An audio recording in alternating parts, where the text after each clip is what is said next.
ওই যে Kim Jong উনকে দেখেন, চিনেন? কিম জং উনকে চিনেন? কোথাকার প্রেসিডেন্ট? তার দেশের মানুষ খাবার খেতে পারে না, আর সে মিসাইল বানায় বসে বসে। আর আমেরিকা পশ্চিমা থেকে ভয় দেখায়, ভয় দেখায় না? দেখেছেন? ওর ওই উত্তর কোরিয়া হামলা চালাতে হলে 100 বার চিন্তা করতে হবে পশ্চিমাদেরকে। হ্যাঁ, কারণ সে 8-10টা মুসলিম কান্ট্রির মতো না যাদের কাছে এরকম কোনো অস্ত্র নাই।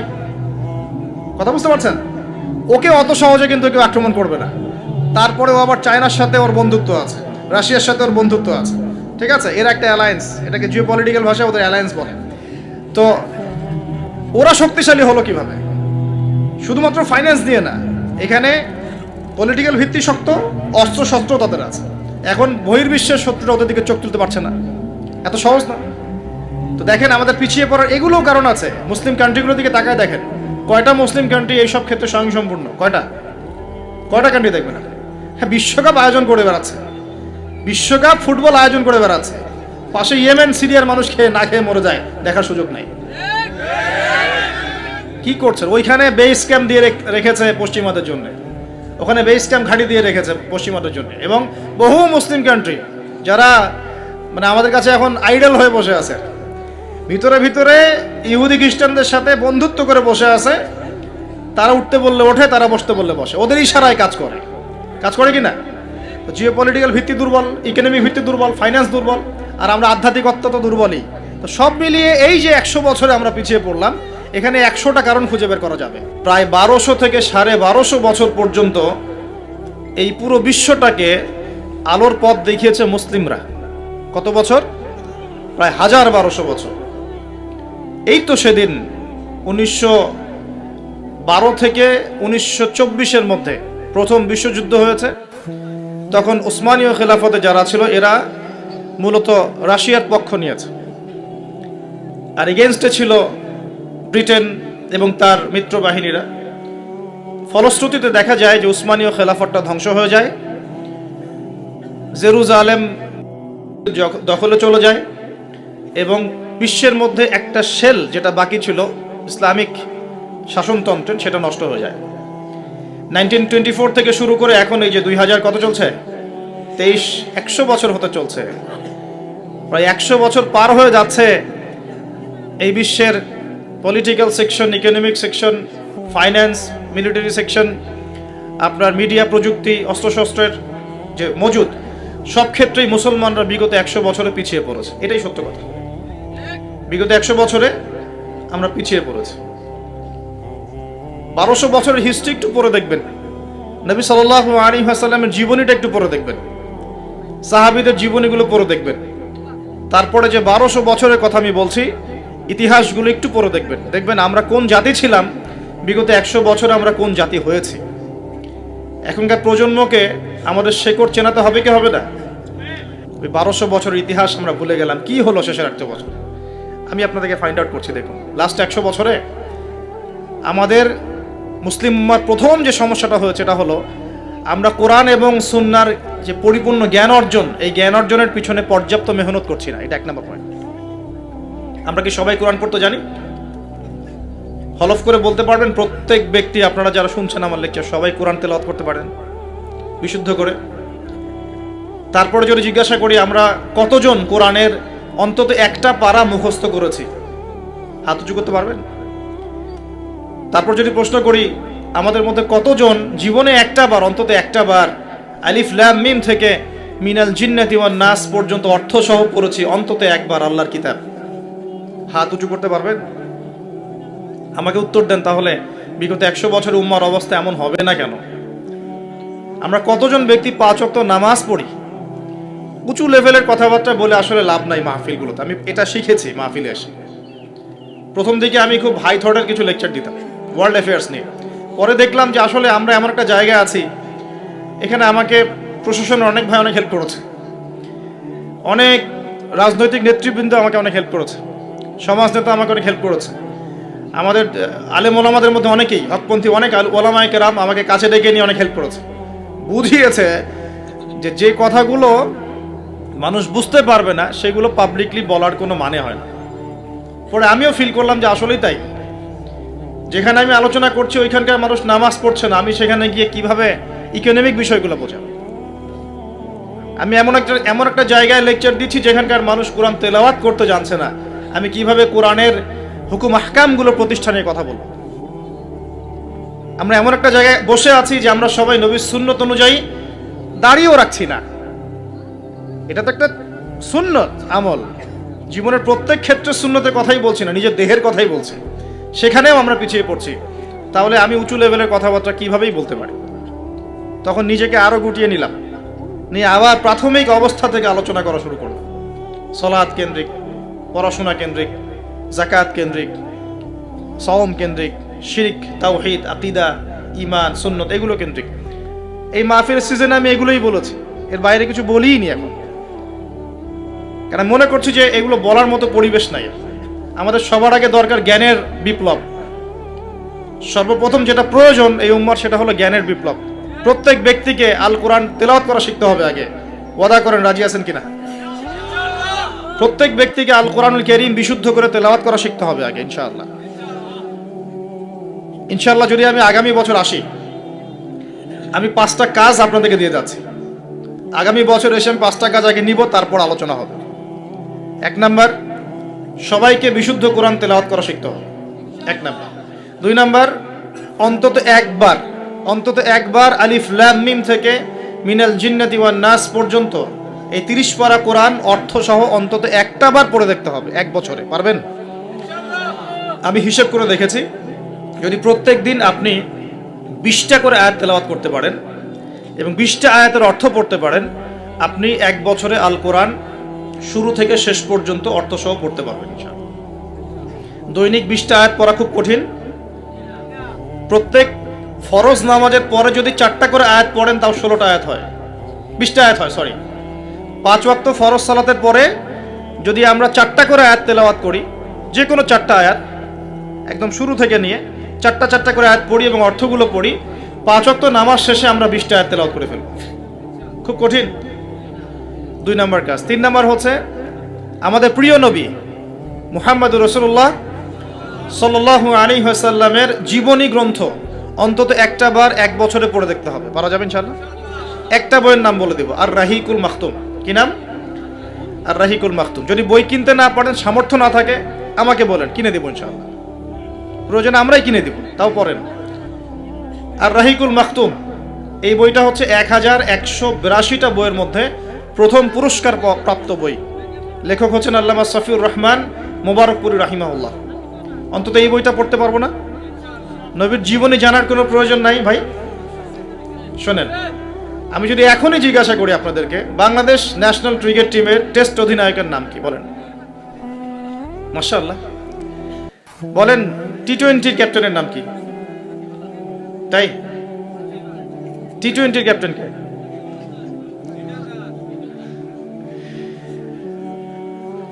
ওডিআই ক্যাপ্টেন কে?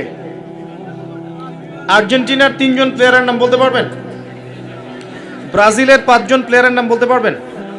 বাংলাদেশের ফিল্ম ইন্ডাস্ট্রির 10 জন নায়কের নাম বলতে পারবেন? বলিউডের 10 জন মহিলার নাম বলতে পারবেন? মহিলা বললাম কারণ বাইরে এদেরকে দেখলে মেয়ে মনে হয়, কিন্তু ভিতরে একটা মহিলা। আপনার কাছে মনে হয় যে মেয়ে, আসলে কিন্তু এটা মহিলা। উপরে যেটা আছে এটা মেকআপ, ঠিক আছে? একটা জোক আছে যে বিয়ের সময় মেয়ে এমন মেকআপ করেছে যে বাসর রাত্রে জামাই আর মেয়েকে চিনতে পারছে না, কারণ সে মুখ ধুয়ে আসছে। সে মনে করছে যে কাকে বিয়ে করলাম। তো এখানে সব প্রসঙ্গ এসেই গেছে, একটা কথা বলেই দেই, যারা বিবাহ করেন নাই এখনো, দিনদার মেয়ে ছাড়া বিয়ে করতে যায় না। যে মেয়ের মধ্যে দিনদারিতা আছে, নামাজ কালাম ঠিক মতো পড়ে, পর্দা ঠিক মতো করে, ইসলামের প্রতি মহব্বত আছে, ঠিক আছে, এই ধরনের মেয়েকে বিয়ে করেন, ইনশাল্লাহ সুখী হবেন। যদি অন্য কিছু সার্চ করেন, হ্যাঁ, দিনদারিতা থাকার পরে যদি আপনার মধ্যে সৌন্দর্য থাকে, বংশ ভালো হয়, অর্থ সম্পদ থাকে, আলহামদুলিল্লাহ, কোনো সমস্যা নেই, কিন্তু দিনদারিতা টপ প্রায়োরিটি পাবে।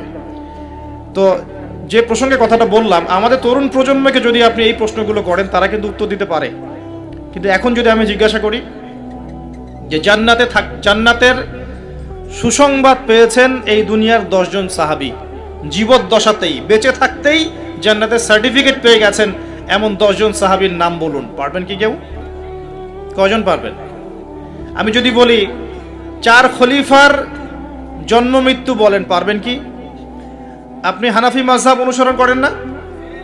ইমাম আবু হানিফা রাহিমাহুল্লাহর আসল নাম কি বলেন দেখি? কতজন পারলেন দেখলেন? তার জন্ম কত হিজরি, মৃত্যু কত হিজরি বলতে পারবেন? 80 হিজরি জন্ম, মৃত্যু 150, একজন বলতে পেরেছে। দেখেন, বেসিক ঈমান ভঙ্গের কারণ কয়টা জানেন? ঈমান ভঙ্গের 10টা কারণ আছে, কে বলতে পারবে? আচ্ছা, ঈমান কঠিন হলো, ওযু ভঙ্গের কারণ কয়টা, কে বলতে পারবে? ফরজ গোসলের নিয়ম কানুন। তো বেসিক কিছু প্রশ্নের উত্তর কিন্তু আমরা বলতে পারি না। আল কোরআনে আল্লাহ পাক কতজন নবী রাসূলের কথা বলেছেন? কতজন? 25 জন। কোরআনে কতগুলো সূরা আছে? আল কোরআনে আয়াত সংখ্যা কত? একদম ভুল, 6236। তো শুনুন, এই যে বেসিক প্রশ্ন, কমন জিনিসগুলো যারা আমরা জানি না, অথচ আমরা মাশাআল্লাহ বলিউড, হলিউড, খেলাধুলার জগৎ সব একাকা করে ফেলেছি। বলেন, এই তরুণ প্রজন্মকে দিয়ে কি ইসলামের বিজয় হবে কিনা? কি মনে হয় আপনাদের? বিগত 100 বছরে আমরা কি করেছি এই জায়গাটা একটু দেখেন। প্রথমত, আমরা দিনের বেসিক যে পড়াশোনার জ্ঞান অর্জন, এই জ্ঞান অর্জন থেকে আমরা মোটামুটি পিছিয়ে যাচ্ছি। আমরা মনে করছি যে এগুলো আলেম ওলামাদেরই কাজ, দায়ীদের, বক্তাদের, তাদেরই কাজ দিনকে নিয়ে ফিকির করা, আমাদের কোনো দায়িত্ব নাই। এটা কি ঠিক হবে? এই দিন কি আমাদের সবার না? বাংলাদেশ একটা রাষ্ট্র, বাংলাদেশ রাষ্ট্রটা কি শুধু পলিটিশিয়ানদের দ্বারাই টিকে থাকে? এখানে সাধারণ জনগণ আছে, পুলিশ প্রশাসন আছে, যুবক যুবতী আছে, শিশুরা আছে, বিভিন্ন অর্থনৈতিক সেক্টরে মানুষ আছে, ফাইন্যান্সের ক্ষেত্রে মানুষ আছে, মিলস, ইন্ডাস্ট্রিজ, ফ্যাক্টরিজ আছে, অনেক কিছু আছে। সব কিছু মিলেই কি একটা জাতি না?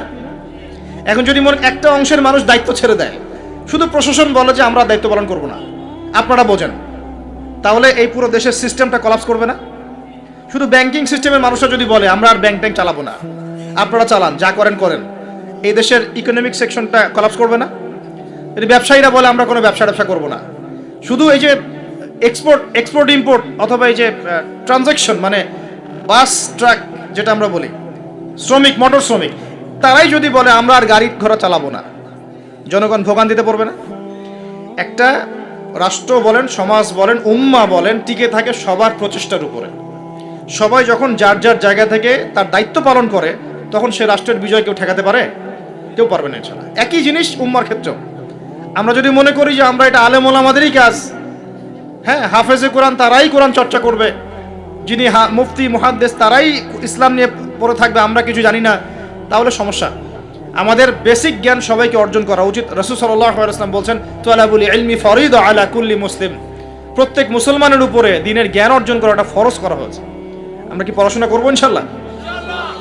একটু বেসিক পড়াশোনা করবেন, কোরআন পড়াটা শিখুন, অন্তত পক্ষে নবী সাল্লাল্লাহু আলাইহি ওয়াসাল্লামের 40টা হাদিস মুখস্থ করেন, বেসিক কিতাবগুলো পড়েন, যেমন রিয়াদুস সালেহিন, বুলুগুল মারাম, মিশকাতুল মাসাবি, হাদিসে আরবাঈন, ফায়জুল কালাম, বেসিক বইগুলো একটু পড়ার চেষ্টা করেন।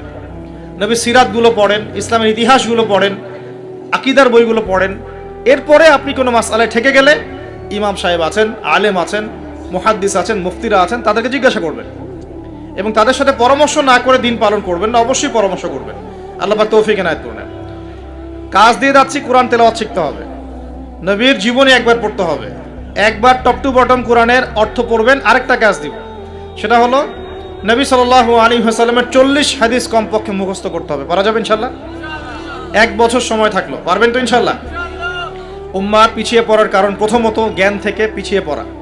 শুধু এই জ্ঞান নয়, আমরা কিন্তু অনেক ক্ষেত্রে বিশ্বে যে জ্ঞানগুলো মানে প্রয়োজন হচ্ছে, যেমন আইসিটি, আপনার medical science, engineering, philosophy, economics, geopolitics, যে বিশ্বকে ডিল করতে যে জ্ঞানগুলো দরকার, এই জ্ঞানগুলো অর্জনের ক্ষেত্রেও কিন্তু আমরা অনেকে পিছিয়ে পড়ছি না?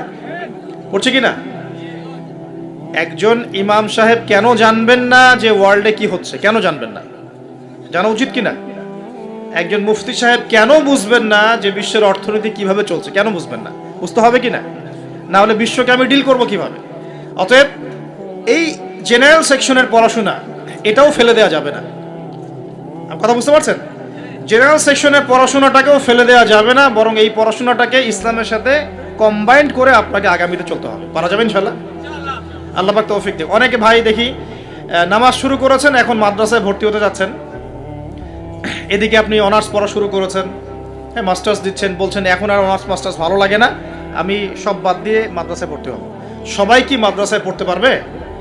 সম্ভব? আপনি যে সাবজেক্টে পড়ছেন ওই সাবজেক্টে পড়াটা শেষ করেন, শেষ করে ওই জ্ঞানটাকে আপনি ইসলামের কল্যাণে কাজে লাগানোর চেষ্টা করেন। ইনশাআল্লাহ চলে যাচ্ছে, ইনশাআল্লাহ দেখবেন আপনার ওই জ্ঞান। দেখুন আইয়ামে জাহিলিয়াতের সেই 23 বছর পরিবর্তন হয়েছে কোরআন এবং সুন্নাহর জ্ঞানের মাধ্যমে। কিন্তু নবী সাল্লাল্লাহু আলাইহি ওয়াসাল্লাম এই কোরআন সুন্নাহর জ্ঞানকে সাহাবীদের মধ্যে ছড়িয়ে দিয়েছেন এবং তারা সেই জ্ঞানের আলোকে তাদের ব্যক্তিজীবন পরিবর্তন করেছেন, তাদের পরিবার পরিবর্তন করেছেন, তাদের আকীদা বিশ্বাস পরিবর্তন করেছেন। দুনিয়ার যে বস্তুবাদিতা, এখান থেকে পরকালের চেতনা জাগ্রত হয়েছে। আল্লাহ পাকের আদেশের সামনে আত্মসমর্পণের চেতনা নিয়েছেন। এক পর্যায়ে তারা কিন্তু দিনের জন্য সংগ্রাম করেছেন, কষ্ট স্বীকার করেছেন। প্রয়োজনে তারা কিন্তু মক্কা থেকে হিজরত করে মদিনাতেও চলে গেছে। মানে তারা সব কিছুই করেছেন, কিন্তু শুরুটা হয়েছিল কি দিয়ে? জ্ঞানের চর্চার মধ্য দিয়ে। তাহলে আমাদের প্রথম কি দরকার ভাই? কোরআন এবং হাদিসের কেন্দ্রিক জ্ঞানের চর্চা। আল্লাহ পাক সবাইকে করার তৌফিক এনায়েত করুন, আমিন। আর এই জ্ঞান চর্চাটার কথা বলি, একা একা হবে না, ওস্তাদ লাগবে কি না? টিচার লাগবে, ওস্তাদ লাগবে। যে সেক্টরে জ্ঞান অর্জন করছেন সেখানকার ওস্তাদদের সাথে সুসম্পর্ক রেখে বরেণ্য উলামায়ে কেরামদের সাথে সহবতে থেকে আপনি জ্ঞানের চর্চা করেন, ইনশাআল্লাহ তাআলা আল্লাহ পাক আপনার জ্ঞানে বরকত দান করুন, আমি দোয়া করি। দ্বিতীয় যে বিষয়টা আমরা পিছিয়ে পড়েছি বিগত 100 বছরে, সেটা হলো আমরা জানি অনেক কিছুই, জানা অনুযায়ী আমল সবাই করি না। এটা হচ্ছে দ্বিতীয় রিজন। আমরা অনেক সময় অনেক বড় বড় কথা বলি, কিন্তু কথা অনুযায়ী কাজ নাই। অনেক কিছু জানি ঠিকই, কিন্তু আমল করতে পারি না। আমরা একটা সূত্র ফলো করলেই জানা অনুযায়ী আমল করতে পারবো ইনশাআল্লাহ। আমি কি সূত্রটা বলে দিব? সূত্রটা হচ্ছে, একজন ব্যক্তিত্ব আছে আমাদের সামনে, সেই ব্যক্তিত্বকে হুবাহু কপি পেস্ট করতে হবে। কাট পেস্ট আছে না, কপি পেস্ট, এরকম কপি পেস্ট করতে হবে একজন ব্যক্তিত্বকে। তার নাম মুহাম্মদুর রাসূলুল্লাহ সাল্লাল্লাহু আলাইহি ওয়াসাল্লাম। আজকে রাত্রে লেকচার শুনলেন, বাসায় গিয়ে ঘুমাবেন, এমনি এমনি ঘুমাবেন না। ঘুমানোর আগে বিসমিল্লাহ বলে লাইটটা অফ করবেন, বিছানাটা বিসমিল্লাহ বলে ঝাড়বেন, ঠিক আছে? ওয়াশরুম থেকে পারলে ওযু করে আসবেন। মশারি দিচ্ছেন, লাইটস অফ করছেন, পাত্র যেগুলো আছে সেগুলো একটু ঢেকে রাখবেন বিসমিল্লাহ বলে, দরজা লাগাবেন বিসমিল্লাহ বলে। এরপর 3 বার পড়বেন সূরা ইখলাস একবার, সূরা ফালাক একবার, সূরা নাস একবার, পরে হাত একত্রিত করে ফু দিয়ে গা মাসাহ করবেন। এই কাজটা 3 বার করবেন। একবার আয়াতুল কুরসি পড়বেন, সূরা বাকারার 255 নম্বর আয়াত, আল্লাহু লা ইলাহা ইল্লা হুয়াল হাইয়ুল কাইয়ুম, এটা শেষ পর্যন্ত। এরপর সূরা বাকারার শেষের 3টা আয়াত পড়বেন, লিল্লাহি মা ফিস সামাওয়াতি, এখান থেকে ফানসুরনা আলাল কওমিল কাফিরিন পর্যন্ত। তারপর ডান কাতে পাশ ফিরবেন, বলবেন আল্লাহুম্মা বিইসমিকা আমুতু ওয়া আহইয়া। হাত নিবেন, হাতে গুনতে থাকবেন সুবহানাল্লাহ সুবহানাল্লাহ সুবহানাল্লাহ 33 বার, আলহামদুলিল্লাহ আলহামদুলিল্লাহ আলহামদুলিল্লাহ 33 বার, আল্লাহু আকবার আল্লাহু আকবার আল্লাহু আকবার 34 বার। ঘুমিয়ে যাবেন। এখন যদি আপনি 6 ঘন্টা ঘুমান, আপনি নবী সাল্লাল্লাহু আলাইহি ওয়াসাল্লামের সুন্নত অনুযায়ী ঘুমিয়েছেন। প্রত্যেক ঘন্টা ঘুমানোর জন্য আল্লাহ আপনাকে নেকি দিবেন ইনশাআল্লাহ। এমনি ঘুমালে নেকি হতো না, রেস্ট নেওয়া হতো। আমি একজন ব্যক্তিত্বের কথা বলছি, যার প্রতিটা কাজ অনুসরণ করলে ইনশাআল্লাহ জানা অনুযায়ী আমলটা হয়ে যাবে, আল্লাহর কাছে আমরা মাকবুল হব ইনশাআল্লাহ। পারা যাবে ইনশাআল্লাহ। ঘুম থেকে উঠলেন, এমনি এমনি উঠে চলে যাবেন না। উঠেন, বসেন, বসে ঘুমের ভাব দূর করেন, দূর করে বলবেন আলহামদুলিল্লাহিল্লাযী আহইয়ানা বা'দা মা আমাতানা ওয়া ইলাইহিন নুশুর। এবার বাথরুমে যান। বাথরুমে গিয়েই বাথরুমে ঢুকে গান গাওয়া শুরু করবেন না। বাথরুমে ঢুকেই বাম পা দিয়ে ঢুকবেন, ঢোকার সময় বলবেন বিসমিল্লাহ আল্লাহুম্মা ইন্নী আউযু বিকা মিনাল খুবসি ওয়াল খাবাইস। বাথরুমে কিন্তু জিন শয়তান থাকে। বাথরুমে কি থাকে? বিজ্ঞান এটা প্রমাণ করতে পারে নাই, এগুলো নাসা বিশ্বাস করবে না, কিন্তু আল্লাহর রাসূল যেহেতু বলেছেন আমরা বিশ্বাস করব। বিজ্ঞান কি সব আবিষ্কার করতে পেরেছে? বিজ্ঞান কি সব আবিষ্কার করতে পেরেছে? বিজ্ঞানের আবিষ্কার কত পার্সেন্ট? এই মহাবিশ্বের 1%ও না, মহাবিশ্বের 1%ও না। আমাদের দেহের মধ্যেই যে রুহটা আছে, এই রুহটার কি কোনো ব্যাখ্যা করতে পারা গেছে? রুহটা কেমন, কঠিন না তরল না বায়বীয়, ব্যাখ্যা করা গেছে?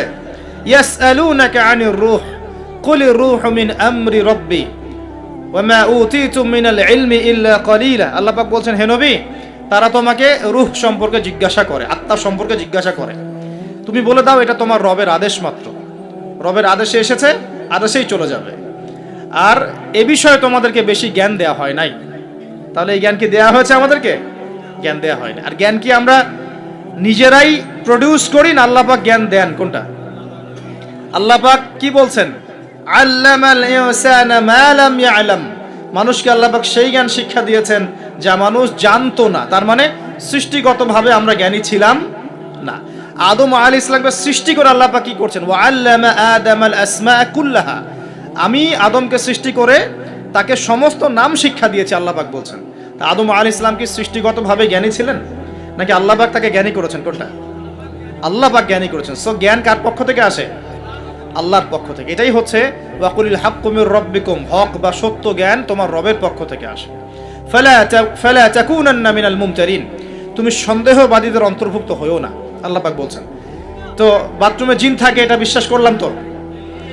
এবার দোয়াটা পড়লেন, এবার আপনি ইস্তেঞ্জা সারলেন, তারপরে বের হওয়ার সময় বলছেন গুফরানাকা। কি বলছেন?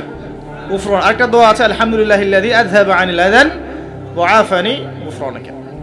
ওযু করবেন, অজুর আগে বলবেন বিসমিল্লাহ। অজু করার সময় খুব বেশি পানি অপচয় করবেন না, কারণ অপচয়ে সবচেয়ে পটু জাতি এখন মুসলিমরা। অপচয়ে সবচেয়ে পটু জাতি মুসলিমরা। রাষ্ট্রীয় সম্পদ অপচয় করে, গ্যাস অপচয় করে, তেল অপচয় করে, পানি অপচয় করে, সময় অপচয় করে, সবই অপচয় করে। নিজের হায়াত অপচয় করে। এই তরুণ যুব সমাজ নিজের হায়াত অপচয় করে। অপচয় করে না? অনলাইন কত হায়াত খেয়ে ফেলছে আমাদের। আর ওখানে গেলে আপনি কতটুকু ভালো পাবেন? ভালো যতটুকু পাবেন তার চেয়ে বেশি খারাপ পাবেন। ভালো যতটুকু পাবেন তার চেয়ে বেশি খারাপ পাবেন। হয়তো বলতে পারেন, ভাই আপনাদের লেকচার শুনছি অনলাইনে। শুনছেন ঠিক আছে, কিন্তু লেকচার শোনার মাঝখানে অ্যাড চলে আসে না? লেকচার শুনলেন, ভালো কথা, আলহামদুলিল্লাহ। একটু পর দেখবেন একটা নগ্ন মেয়ের ভিডিও চলে আসতেছে, একটা গান চলে আসতেছে। আর এগুলো সব অ্যালগোরিদম। অ্যালগোরিদম কিন্তু মুসলিমরা আবিষ্কার করেছিল। এখন সেই অ্যালগোরিদম নিয়ে পশ্চিমারা কি করেছে? অ্যালগোরিদম দিয়ে আপনার ব্রেনটাকে সেট করা হয়েছে। মানে আপনি যেই ভিডিওটা একটু বেশি সময় দেখবেন, ঠিক আছে, বা যে বিষয়ে একটু কথাবার্তা বলবেন, দেখবেন সেটা ওরা ক্যাচ করবে। ক্যাচ করে আপনি যখন পরে এই ফেসবুকে ঢুকবেন, দেখবেন সেই ভিডিও আপনার সামনে, ওই সিমিলার ভিডিওস আপনার সামনে আসতেই আছে, আসতেই আছে, আসতেই আছে। ওরা কিন্তু অ্যালগোরিদম দিয়ে আপনাকে ট্রেস করেছে। মানে আপনি ফেসবুক চালাচ্ছেন না, ফেসবুক আপনাকে চালাচ্ছে এখন। কথা বুঝতে পারছেন? আচ্ছা, আসুন সামনে যাই। এবার ওযু করলেন, প্রথমে বিসমিল্লাহ বললেন, শেষে বলবেন কি? আশহাদু আল্লা ইলাহা ইল্লাল্লাহ ওয়াহদাহু লা শারীকা লাহু ওয়া আশহাদু আন্না মুহাম্মাদান আবদুহু ওয়া রাসূলুহু। তার আগে মিসওয়াক করে নেবেন। কি করবেন? মিসওয়াক মানে ব্রাশ, ঠিক আছে, কোনো সমস্যা নেই। ব্রাশ করছেন, ওকে, আদায় হয়ে গেছে ইনশাআল্লাহ। মুখ পরিষ্কার করা, দুর্গন্ধ দূর করা। এই যে ওযু করলেন সুন্দর করে নবী সাল্লাল্লাহু আলাইহি ওয়াসাল্লামের মতো, আল্লাহর নবী বলছেন যে ওই ব্যক্তির জন্য জান্নাতের 8টা দরজা খুলে যাবে ইনশাআল্লাহ। জান্নাতের 8টা দরজা ওই ব্যক্তির জন্য খুলে যাবে ইনশাআল্লাহ তাআলা। এবার আপনি কাপড় পরছেন, এমনি এমনি পড়লে নাকি নাই, পরার সময় ডান দিক থেকে পড়ছেন এবং বলছেন আলহামদুলিল্লাহিল্লাযী কাসানি হাযা ওয়া রাযাকানিহি মিন গায়রি হাওলিন মিন্নি ওয়ালা কুওয়া। আপনি কাপড় পরলেও নাকি পাচ্ছেন আলহামদুলিল্লাহ। আয়না দেখছেন, ফ্রেশ হচ্ছেন, চুল আঁচড়াচ্ছেন, আপনি ডান দিক থেকে স্টার্ট করেন। এবং এখানে বলে রাখি যে বর্তমান যে চুলের কাটিংগুলো চলছে, এইসব কাটিং চলবে না। এই ডানে বামে কোনো চুল নাই, আর মাঝখানে চুল দিয়ে কি বলবো এটা, হ্যাঁ, কুজা বলে আরবি দিয়ে মনে হয় সম্ভবত। এইসব কাট চলবে না। যদি একদম ছোট করতে চান তাহলে সামন পেছন সমান হবে, আর্মি ছাট, একদম একদম সামন পেছন সমান। আর না হলে বাবরি, কাঁধ, কান, কানের লতি এই পর্যন্ত আপনি রাখতে পারেন। যার নাই তার তো প্রশ্নই নাই, যার নাই তার তো আর বলে লাভ নেই। যার আছে, নবীজি বলেছেন সাল্লাল্লাহু আলাইহি ওয়াসাল্লাম, যার চুল আছে সে যেন চুলের যত্ন নেয়। কে বলেছেন? দেখেন, ইসলাম আপনাকে চুল আঁচড়ানো শিখিয়েছে। আপনি ইসলামে কি চাচ্ছেন? ইসলাম এমন একটা দিন বা জীবন ব্যবস্থা যেখানে আপনি জীবনের প্রতিটা বিষয়ের সমাধান তো পাবেনই, ইভেন আপনি চুল কেমন করে আশ্রাবেন সেটাও ইসলাম আপনাকে শিখাবে ইনশাআল্লাহ। হায়েজ হয়েছে, নেফাস হয়েছে, হ্যাঁ, অজু ইস্তেঞ্জা করেছেন, টয়লেট করেছেন, কিভাবে পবিত্রতা অর্জন করবেন, গোসল ফরজ হয়ে গেছে কিভাবে গোসল করবেন, কিভাবে নামাজ পড়বেন, কিভাবে পরিবার চালাবেন, কেমন করে ব্যবসা করবেন, কেমন করে সমাজ চালাবেন, কোন বিষয়টা বলা বাকি আছে কোরআন এবং হাদিসে বলেন তো? একটা বিষয় দেখাতে পারবেন যেটা কোরআন এবং সুন্নায় নাই? এটাই তো প্রমাণ করে যে ইসলাম আল্লাহ রাব্বুল আলামিনের পক্ষ থেকে নাজিলকৃত সর্বশ্রেষ্ঠ এবং আসমানি গ্রন্থ, আসমানি দিন, যেটা আল্লাহ পাক জমিনবাসীর জন্য নাজিল করেছেন।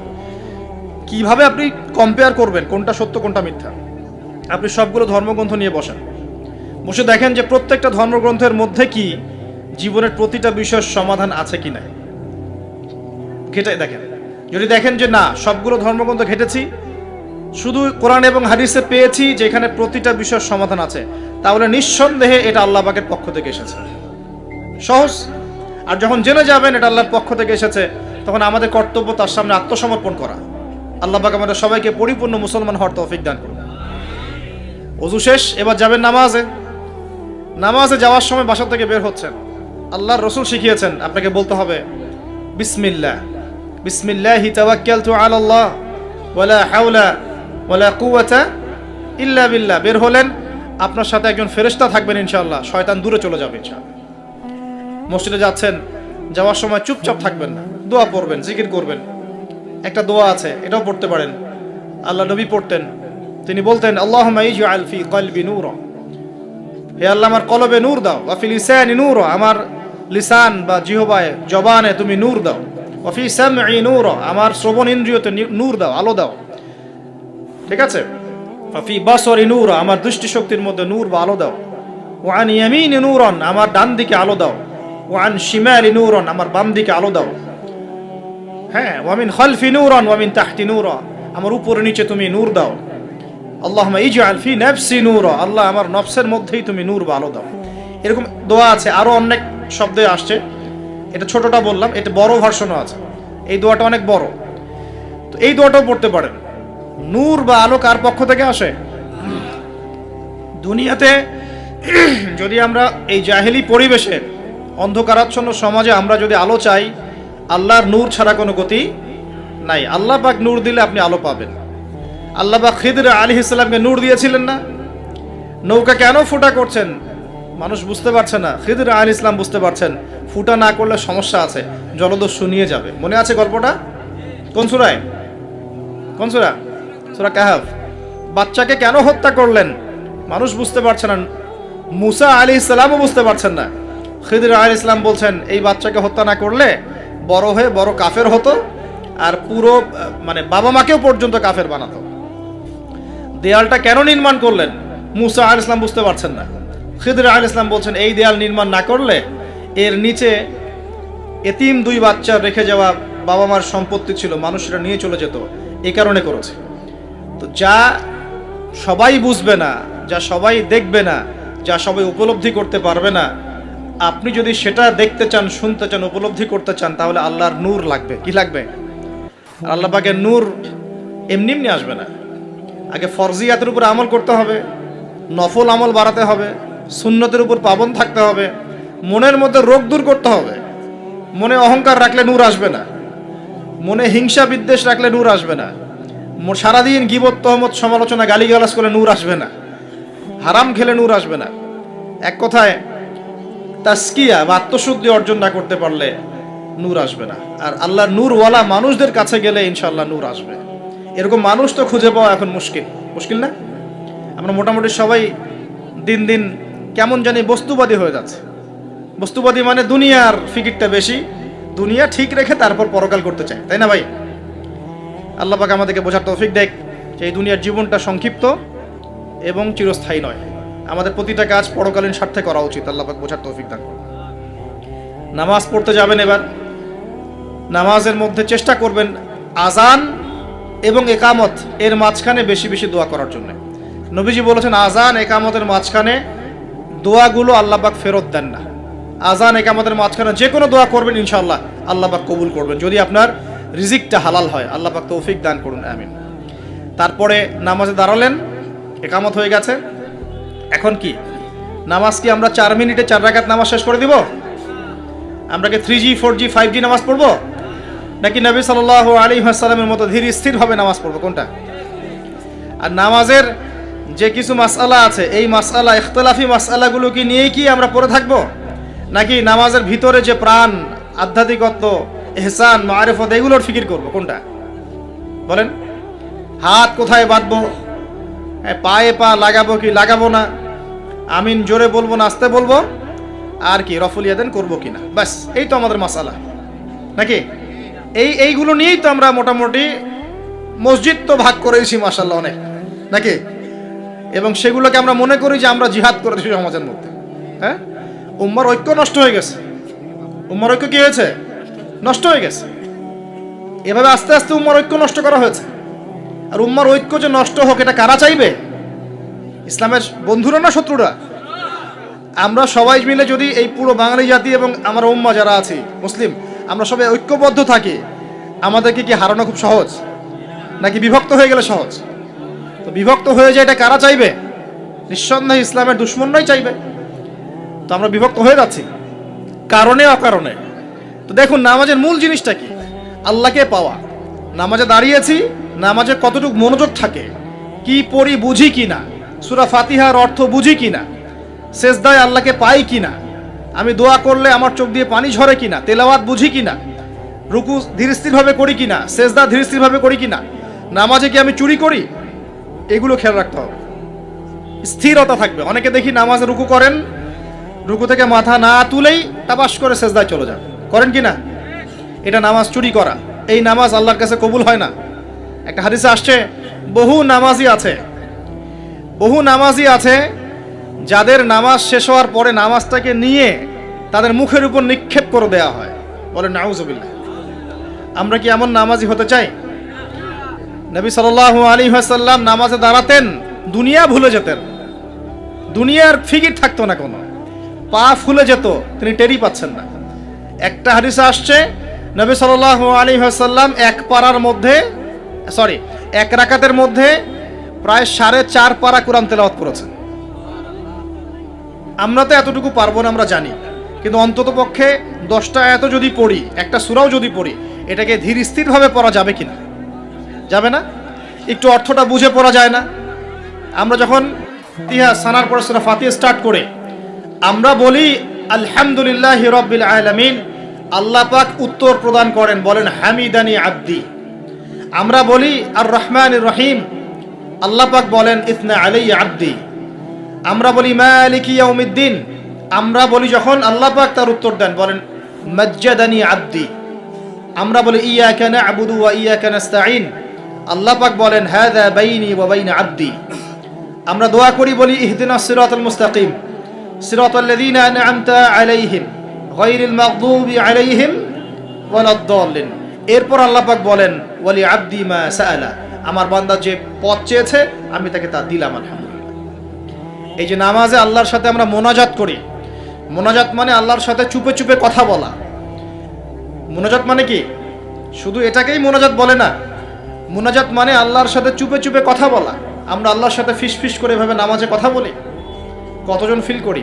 প্রিয় ভাইরা, নামাজ পড়বো ধীর স্থির ভাবে। ওয়ামা খালাকতুল জিন্না ওয়াল ইনসা ইল্লা লিয়াবুদুন, আল্লাহ পাক বলছেন আমি মানুষ আর জিন জাতিকে শুধুমাত্র আমার ইবাদত করার জন্যই সৃষ্টি করেছি।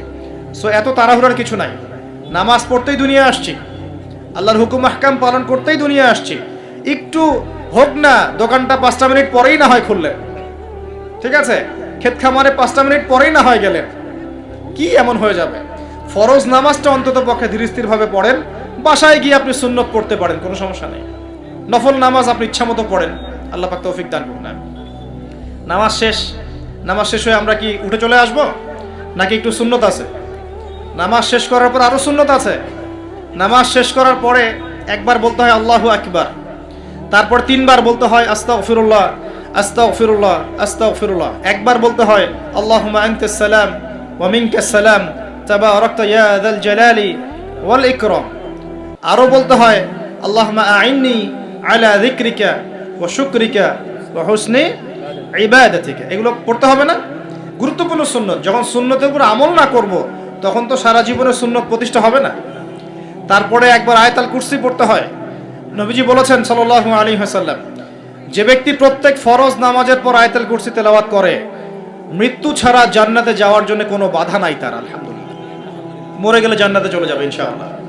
এরপরে আরো আছে, আল্লাহুম্মা লা মানি লিমা আ'তাইত ওয়া লা মু'তি লিমা মানা'ত ওয়া লা ইয়ানফা'ু যাল জাদ্দি মিনকাল জাদ।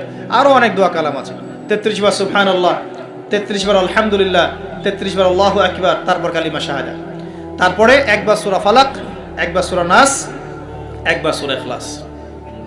এগুলো পড়ে উঠে আসবেন। আমরা কিন্তু এই সুন্নগুলোর চাইতে এখন ওই মোনাজাতকে বেশি গুরুত্ব দিই, তাই না? মোনাজাত করলেন, উঠে চলে গেলেন, তার সুন্নতগুলো আমল করবে কে?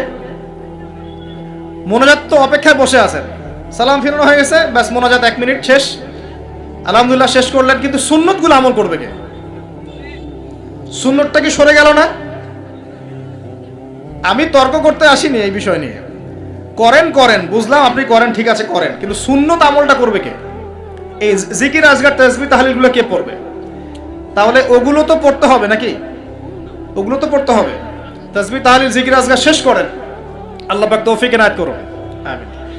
এরপরে আসেন, এবার যে নামাজ থেকে বের হয়ে গেলাম, এখন কেউ যাবে চাকরি ক্ষেত্রে, কেউ ব্যবসায়, কেউ পড়াশোনায়, হ্যাঁ, কেউ সমাজে, বিভিন্ন জন বিভিন্ন জায়গায় চলে যাব না নামাজ শেষে? আচ্ছা, এখন ঘুমালাম নবীর মতো, উঠলাম নবীর মতো, দাঁত ব্রাশ করলাম, মাশাআল্লাহ, মেসওয়াক করলাম, ওযু করলাম, ইস্তিনজা করলাম, নামাজে গেলাম, নামাজও পড়লাম, সব কিছু নবীর মতোই করলাম সাল্লাল্লাহু আলাইহি ওয়াসাল্লাম। এখন কি ব্যবসায় গিয়ে মাপে কম দিতে পারবো? বলেন, কথা বলেন। এখন আসল জায়গায় আসেন। নামাজ তো আলহামদুলিল্লাহ পড়লাম, জিকির আজগার করলাম, তাসবিহ তাহলিল করলাম, কোরআনও তেলাওয়াত করলাম, মাশাআল্লাহ, আল্লাহ পাককে বলে আসলাম, আল্লাহ তোমারই ইবাদত করি, তোমার কাছেই সাহায্য চাই, আর কারো কাছে চাই না। এখন কি বের হয়ে আমি যখন চাকরিতে যাব বা ব্যবসায় যাব বা অন্য সেকশনে যাব, এখন কি আমি ব্যবসায় গিয়ে মাপে কম দিতে পারবো কিনা? এখন কি আমি পণ্যে ভেজাল দিতে পারবো কিনা? এখন কি আমি মিথ্যা কসম করে পণ্য বিক্রি করতে পারবো কিনা? এখন চাকরি ক্ষেত্রে গেলে আমি কি ঘুষ নিতে পারবো কিনা? আমি কি সুদ খাইতে পারবো কিনা? আমি কি বাজারে কৃত্রিম সিন্ডিকেট তৈরি করতে পারবো কিনা? বাজারে একটা রেট চলছে, আমরা পলিসি করে দামটাকে মজুত করে বাড়াই দিলাম, মানুষকে একটা ভোগান্তিতে ফেললাম, পারবো কিনা? এখানে গিয়ে আমানতের খেয়ানত করতে পারবো কিনা? দায়িত্ব অবহেলা করতে পারবো কিনা? এখানে গিয়ে আমি দুনিয়ার সামান্য স্বার্থে পরকাল বিসর্জন দিতে পারবো কিনা? পারবো? যদি পারি, তাহলে আমরা শুধু নামাজে মুসলিম হয়েছি, জীবনের সব ক্ষেত্রে এখনো মুসলিম হতে পারি নাই। আর যদি আমরা জীবনের সব ক্ষেত্রে মুসলমান হতে পারি, তাহলে ইসলামের বিজয় আসবে ইনশাআল্লাহ। আমার কথা কি বোঝা যাচ্ছে না কঠিন হচ্ছে? এখন পরিবারে আসলাম, তো পরিবারটা ইসলামী আদর্শে করবো না? আমার বাচ্চা কাচ্চা ইসলাম শিখবে না? আমাদের বাসার মেয়েরা মায়েরা পর্দা করবে না? আমার বাসায় তালিম থাকবে না? নাকি অপসংস্কৃতি থাকবে? নামাজ পড়ে এসেই রিমোটটা নিয়ে বসে যাব এই বেহায়া সিরিয়াল দেখার জন্যে? নাকি মোবাইল ফোনে ঢুকে যাব পর্নোগ্রাফি দেখার জন্যে? নামাজ পড়ে বের হয়ে কি সিগারেট ধরাবো? বন্ধুদের পাল্লায় বসে মাদকের আসরে বসবো? নাকি মেয়ের পিছনে ঘুরবো? নামাজ তো পড়লাম, এখন কি হবে? প্রিয় ভাইয়েরা, যদি আমরা প্রকৃত অর্থেই মন থেকে নামাজ আদায় করতে পারি, নামাজ যদি কবুল হয়, আল্লাহ রসুল বলছেন নামাজ মানুষকে পাপাচার থেকে দূরে রাখে। আল্লাহ পাকও বলছেন ইন্না সালাত তানহা আনিল ফাহশাই ওয়াল মুনকার, নিশ্চয়ই নামাজ মানুষকে সমস্ত পাপাচার থেকে দূরে রাখবে ইনশাআল্লাহ। তার মানে যদি বিশুদ্ধ করে নামাজ পড়তে পারি, আমার পক্ষে সহজ হবে পরিবারটা ইসলামিকভাবে গড়া, আমার পক্ষে সহজ হবে ব্যবসা বাণিজ্য ইসলাম মেনে চলা, চাকরিতে ইসলাম মেনে চলা। সমাজের দায়িত্ব যদি পাই, এখানে কি আমি ন্যায় বিচার করব না অন্যায় করব? জুলুম করব না ইনসাফ প্রতিষ্ঠা করব? খেয়ানত করব না আমানতদারিতা বজায় রাখবো? আল্লাহ পাক তৌফিক এনায়েত করুন, যেন জীবনের প্রতিটা ক্ষেত্রে আমরা ইসলাম ফলো করতে পারি। আমরা পিছিয়ে পড়েছি সুন্নতের অবহেলার কারণে, জ্ঞানের চর্চা ছেড়ে দেওয়ার কারণে, জানা অনুযায়ী আমল না করার কারণে, এবং ইসলাম জীবনের সমস্ত ক্ষেত্রে বাস্তবায়ন না করার কারণে। আমি কি বোঝাতে পারছি ভাই? আরও পিছিয়ে পড়েছি হারাম রিজিক খাওয়ার পিছনে। হারাম রিজিক খেয়েছি, দোয়া কবুল হচ্ছে না, পিছিয়ে পড়ছি আমরা পিছিয়ে পড়েছি আমাদের মা বোনদের পর্দার গাফেলতির কারণে। আপনি যদি কোনো সমাজকে ধ্বংস করতে চান, তাহলে ওই সমাজের মধ্যে বেহায়া মেয়েদেরকে, নগ্ন মেয়েদেরকে ছড়িয়ে দেন। যদি আপনি কোনো সমাজকে ধ্বংস করতে চান, যুব সমাজের মধ্যে মাদক ছড়িয়ে দেন। আপনি যদি কোনো সমাজকে ধ্বংস করতে চান, তাহলে সমাজের নেতৃত্ব প্রদানকারী মানুষদেরকে করাপ্টেড বানিয়ে দেন, সমাজ ধ্বংস হয়ে যাবে। আমরা কিন্তু দিন দিন এই কাজগুলো করেছি। আমাদের যুব সমাজের মধ্যে মাদক ছড়িয়ে গেছে না, মেয়েদের মধ্যে বেপরদামি ছড়িয়ে গেছে না। এই তো কয়দিন আগে দেখলেন না, ফ্রি মিক্সিং নিয়ে যে এতদিন ধরে কথা বলে আসছি, দেখলেন না টিচার কি করলো মেয়েদের সাথে?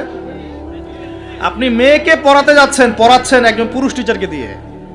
10টা মেয়ে পড়ছে একটা ব্যাচে প্রাইভেট করে, একটা পুরুষ টিচার পড়াচ্ছে। 2 দিন পর ঘটনা ঘটে যাচ্ছে, হচ্ছে না? আমরা এই ফ্রি মিক্সিং মানে নারী পুরুষের অবাধ মেলামেশার ফলে সমাজটা ধ্বংস করে ফেলছি। মেয়েদের একটা ফাংশন আছে, মেয়েদের ফাংশন মেয়েদের ক্ষেত্রে, ছেলেদের ফাংশন ছেলেদের ক্ষেত্রে।